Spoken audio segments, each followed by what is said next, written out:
माननीय प्रधानमंत्री जी,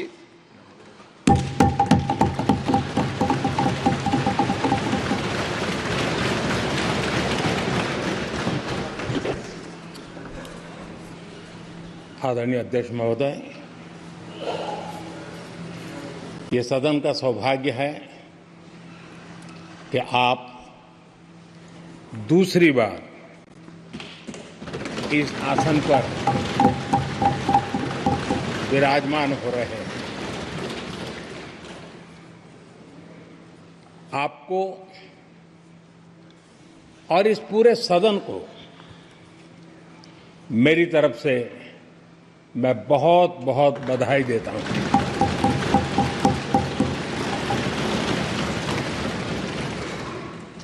आदरणीय अध्यक्ष जी, मेरी तरफ से आपको शुभकामनाएं हैं, लेकिन इस पूरे सदन की तरफ से भी आपको अनेक अनेक शुभकामनाएं। अमृत काल के इस महत्वपूर्ण कालखंड में दूसरी बार इस पद पर विराजमान होना बहुत बड़ा दायित्व आपको मिला है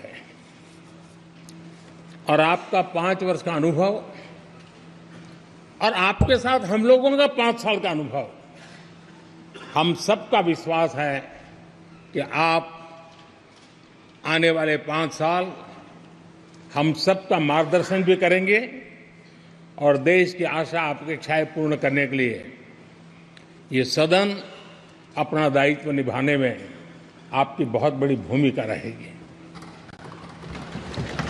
आदरणीय अध्यक्ष जी, हमारे शास्त्रों में कहा गया है कि विनम्र और व्यवहार कुशल व्यक्ति सफल सहज रूप से होता है और आपको तो उसके साथ साथ एक मीठी मीठी मुस्कान भी मिली हुई है। आपके चेहरे को ये मीठी मीठी मुस्कान पूरे सदन को भी प्रसन्न रखती है। मुझे विश्वास है आप हर कदम पर नए प्रतिमान, नए कीर्तिमान गढ़ते आए हैं। 18वीं लोकसभा में स्पीकर का कार्यभार दूसरी बार संभालना ये अपने आप में एक बड़ा नया रिकॉर्ड बनते हम देख रहे हैं। श्री बलराम जाखड़ जी वो पहले ऐसे अध्यक्ष थे जिन्होंने 5 साल कार्यकाल पूरा करके फिर दोबारा उनको स्पीकर बनने का अवसर मिला था।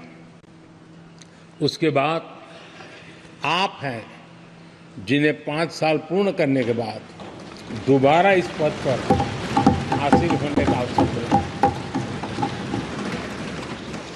गत 20 साल का एक ऐसा कालखंड रहा है कि ज्यादातर स्पीकर या तो उसके बाद चुनाव नहीं लड़े हैं या तो जीत करके नहीं आए हैं। आप समझ सकते हैं कि स्पीकर का काम कितना कठिन है कि उसके लिए दोबारा जीतना मुश्किल हो जाता है, लेकिन आप जीत करके आए हैं, इसके लिए एक नया इतिहास आपने गढ़ा। आदरणीय अध्यक्ष जी, इस सदन में ज्यादातर हमारे सभी माननीय सांसद आपसे परिचित हैं, आपके जीवन से भी परिचित है और पिछली बार मैंने इस सदन में आपके संबंध में काफी कुछ बातें रखी भी थी और मैं आज उसको दोहराना नहीं चाहता हूं, लेकिन मैं एक सांसद के रूप में और हम सभी सांसद के रूप में आप जिस प्रकार से एक सांसद के नाते काम करते हैं, ये भी जानने योग्य है और बहुत कुछ सीखने योग्य है। मुझे विश्वास है कि आपकी कार्यशैली एज ए सांसद भी हमारे जो फर्स्ट टाइमर सांसद हैं, हमारे युवा सांसद हैं, उनको जरूर प्रेरणा देगी। आपने अपने कार्यक्षेत्र में, संसदीय क्षेत्र में स्वस्थ मां और स्वस्थ शिशु एक कमिटमेंट के साथ जो अभियान चलाया है और सुपोषित मां, इस अभियान को आपने जिस प्रकार से अपने क्षेत्र में प्राथमिकता देकर के खुद को इन्वॉल्व करके किया है, वो वाकई प्रेरक है। आपने कोटा के ग्रामीण क्षेत्रों में हॉस्पिटल ऑन व्हील्स, ये भी एक मानव सेवा का उत्तम काम, जो राजनीतिक कामों के सिवाय करने वाले कामों में आपने चुना है, वो भी अपने आप में गांव-गांव लोगों को स्वास्थ्य सेवाएं पहुंचाने में मदद कर रहा है। आप नियमित रूप से गरीबों को कपड़े, कंबल, मौसम के अनुसार छाता की जरूरत है छाता, जूते, ऐसी अनेक सुविधाएं समाज के आखिरी तबके के जो लोग हैं उनको खोज करके पहुंचाते हैं। खेलों में प्रोत्साहन देना आपके क्षेत्र के युवकों में, यह आपने एक प्राथमिकता के रूप से काम उठाया है। आपके पिछले कार्यकाल में 17वीं लोकसभा में मैं कहता हूं कि संसदीय इतिहास का वो स्वर्णिम कालखंड रहा है।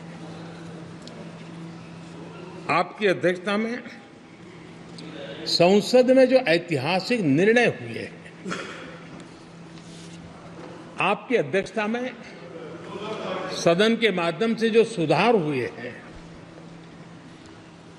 ये अपने आप में एक सदन की भी और आपकी भी विरासत है। और भविष्य में 70वीं लोकसभा के संबंध में जब विश्लेषण होंगे, उसके विषय में लिखा जाएगा, तो भारत के भविष्य को नई दिशा देने में आपकी अध्यक्षता वाली 70वीं लोकसभा की बहुत बड़ी भूमिका रही है।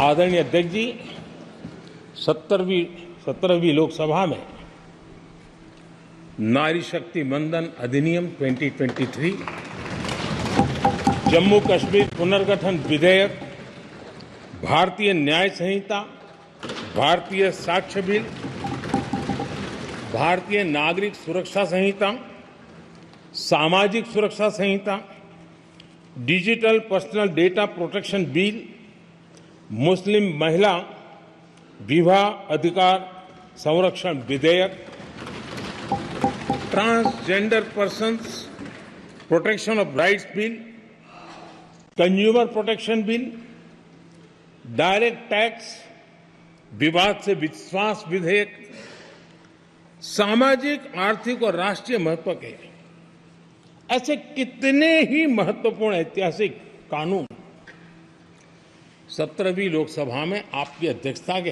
अंदर इस सदन ने पारित किए हैं और देश के लिए एक मजबूत नींव बनाई है। जो कार्य आजादी के 70 साल में नहीं हुए, आपकी अध्यक्षता में इस सदन ने इसको करके दिखाया।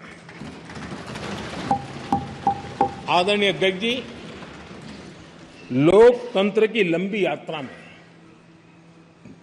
कई पड़ाव आते हैं। कुछ अवसर ऐसे होते हैं जब हमें कीर्तिमान स्थापित करने का सौभाग्य मिलता है।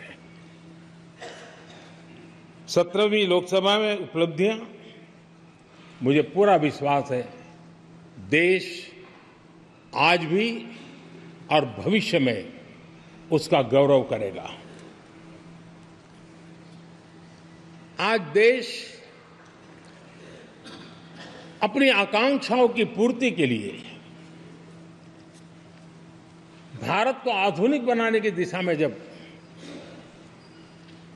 हर तरह से प्रयास हो रहे हैं, मैं मानता हूं कि नया संसद भवन भी अमृतकाल के भविष्य को लिखने का काम करेगा और वो भी आपकी अध्यक्षता में।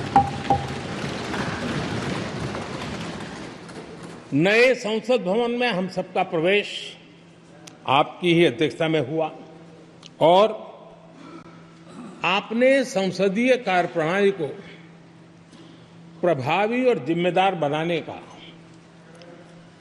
कई महत्वपूर्ण फैसले लिए हैं और इसलिए लोकतंत्र को मजबूती देने में मदद मिली है। लोकसभा में हम पेपरलेस डिजिटल व्यवस्था से आज काम कर रहे हैं। पहली बार आपने सभी माननीय सांसदों को ब्रीफिंग के लिए एक व्यवस्था खड़ी की। इससे सभी माननीय सांसदों को भी आवश्यक रेफरेंस मटेरियल मिला। उसके कारण सदन की चर्चा अधिक पुष्ट हुई और ये आपका एक अच्छा इनिशिएटिव था जिसने सांसदों में भी विश्वास पैदा किया। हाँ, मैं भी कुछ कह सकता हूं, मैं भी अपने तर्क दे सकता हूं, तो एक आपने अच्छी व्यवस्था को विकसित किया है। आदरणीय अध्यक्ष जी, G20 भारत की सफलता के एक महत्वपूर्ण पृष्ठ है, लेकिन बहुत कम चर्चा हुई है, वो है P20 और आपके नेतृत्व में G20 देशों के जो पीठासीन अधिकारी हैं, स्पीकर्स हैं, उनका सम्मेलन आपकी अध्यक्षता में हुआ और अब तक P20 के जितने सम्मेलन हुए हैं उसमें ये ऐसा अवसर था कि दुनिया के सर्वाधिक देश आपके निमंत्रण पर भारत आए और बहुत ही उत्तम प्रकार के निर्णय उस समिट में हुए और उसने विश्व में भारत की लोकतंत्र की जो प्रतिष्ठा है उसको गौरव देने में बहुत बड़ा रोल अदा किया है। आदरणीय अध्यक्ष जी, ये हमारा भवन ये सिर्फ 4 दीवारें नहीं है। हमारा ये संसद 140 करोड़ देशवासियों की आशा का केंद्र है।